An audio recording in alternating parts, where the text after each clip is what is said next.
This weekend's rain already put trees at risk of falling. Today, the added danger from Santa Ana winds in a live report. Volunteers count the homeless in San Diego. How their work could lead to solutions for this growing problem.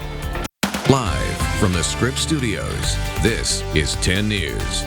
A key development at the White House as President Trump meets British Prime Minister Theresa May. I'm Virginia Chow. I'm Jason Martinez. The two just wrapped up a news conference. You saw it live right here in an ABC special report. Trump reaffirmed his commitment to NATO, even though he previously called it obsolete. He also said that he will let new Defense Secretary General James Mattis decide whether waterboarding is used to interrogate terror suspects. So far, Mattis has said he doesn't necessarily believe in it. I don't necessarily agree, but I would tell you that he will override because I'm giving him that power. Great honor. Now, the two leaders did not agree on Russia, with May calling for stronger sanctions. May's the first foreign leader to visit since Trump has been sworn in. Brian. Yeah, Jason, here in the 10 News Live Center, this also on President Trump's agenda today, meeting with the Pentagon. Could we see more U.S. troops deployed to fight ISIS? The president is expected to ask for ways to accelerate the fight against ISIS in Iraq and in Syria. We could send more Apache helicopters, more of these guys overseas. The military could then get the authority to make more combat decisions. That meeting between the president and the Department of Defense is scheduled to be going on right now. In the 10 News Live Center, I'm Brian Shalonsky. Thank you, Brian. You know, the rain we had over the weekend is setting the stage for a dangerous situation as Santa Ana winds pick up. Yeah, we might see more trees give way in San Diego County, and 10 News reporter Mimi Alcala is live in Alpine. Mimi. Yeah, Jason, Virginia. Well, the wind was really strong just minutes ago. It keeps slowing down and picking back up. It actually knocked my hat off about 3 times a little earlier. But right now you can see how fast it's moving just by looking at that windmill. And of course, with the high wind comes high dangers of trees falling over. During last week's storms, we saw trees topple over in Chula Vista, making it a dangerous mess for people on the streets there. Alpine has had a lot of rain. The ground is softer. Trees now vulnerable to falling over because their roots don't hold on to the soil as well. So arborists say to make sure you check for root problems if you do have large trees in your yard. Also check for cracks in the trunk of your tree that can make the entire tree break or split. People here tell me the wind was roaring through the night as it is right now. Some are worried heavy dead trees and wet soil will end in a potential disaster. If you got a eucalyptus tree, you better cut it down. I'm kidding. You got to cut at least 30 foot off a 60-foot tree. If it's still alive. If it's dead, cut her down. Hire somebody. So it's not moving too fast right now, but in the next half hour, we're going to take you just east of Alpine where the wind is much stronger there. For now, let's go ahead and toss it over to 10 News meteorologist Megan Perry, who's tracking conditions around the county. Megan? That's right, Mimi. As you go farther east along the 8, the windier it gets in the Alpine area. In fact, let's look at some of the peak wind gusts we've already seen this morning. Sill Hill, which is one of our typically windier spots, it's just southwest of Julian, has gusted up to 75 miles per hour. Mount Laguna just shy of 70, even Alpine up to 54 miles per hour, and Vulcan Mountain near Julian up to 64 miles per hour. And right now in Campo, it's gusting to 63. We're seeing these strong winds all the way to the coastline. Look at La Jolla gusting to 21, 23 miles per hour downtown. And using 10 News Futurecast, look at this at 11:30, gusting potentially to 70 miles per hour in the Alpine area. Winds will ease a touch as we head into this evening, as you can see here by 7 o'clock, but they pick up again tonight into tomorrow. But the peak winds do arrive today. We're going to talk about a warmer and less windy weekend coming up in your full forecast. Virginia? Thank you, Megan. Happening now, San Diego getting some new information about the size and scope of its homeless population. You can see one of the tents right here and all of the stuff they have on the sidewalks. The yearly walk to count the homeless started early this morning. 10 News reporter Jared Aarons joined 1,700 volunteers on that walk. Jared's in the East Village now. Jared?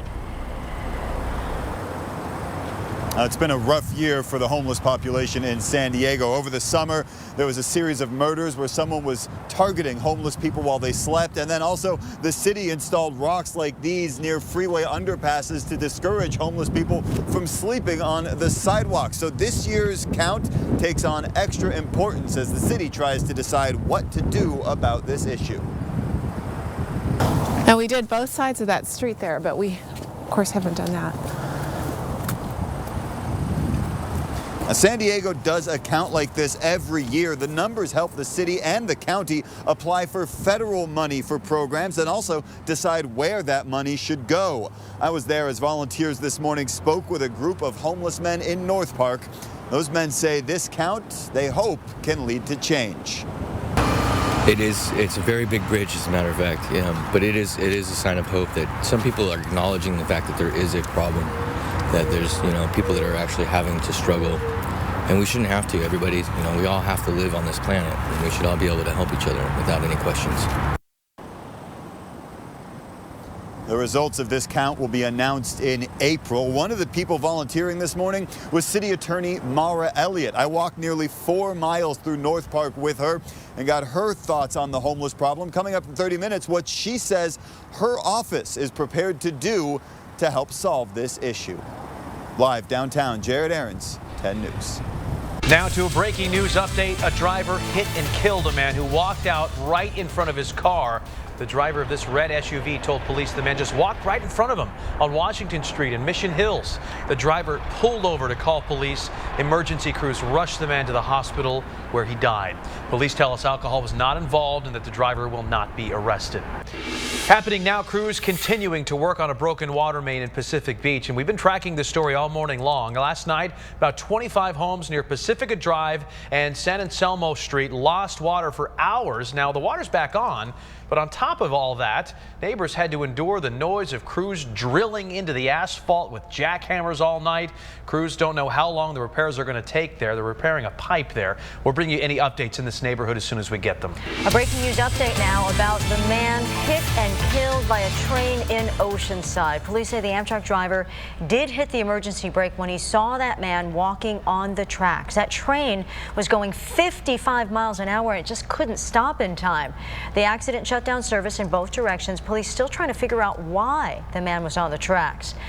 Another breaking news update. A man rushed to the hospital when the truck he was driving just flew off the freeway. That truck landed on Murphy Canyon in Kearney Mesa. Look at the damage to the front end, nearly crashing into innocent drivers before skidding off onto the shoulder.